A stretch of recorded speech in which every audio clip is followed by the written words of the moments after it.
In this quick guide, I'll walk you through how to send crypto from your Crypto.com app to another wallet. It's pretty simple once you know where everything is. First, open the Crypto.com app and tap on the Accounts tab at the bottom.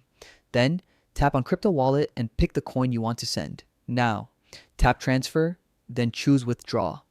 You'll see a few options. Tap on External Wallet. This is where you'll send the crypto outside of Crypto.com. Next, you'll need to add the wallet address you want to send to.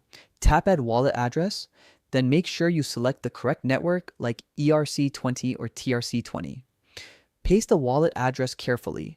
One wrong character and your funds could be gone permanently, so double check it. After adding the address, Crypto.com imposes a 24-hour security hold before you're allowed to withdraw to it. This is completely normal and designed to protect your funds from unauthorized access. Once the 24 hours pass, go back into the app, follow the same steps again, and this time you'll be able to send your crypto to that wallet. A couple of extra tips. Always check that the network you choose matches the receiving wallet. Otherwise, your coins could be lost. Also, consider sending a small test amount first to make sure everything goes through correctly. And remember, keep your app updated and enable two-factor authentication to further secure your crypto during transfers.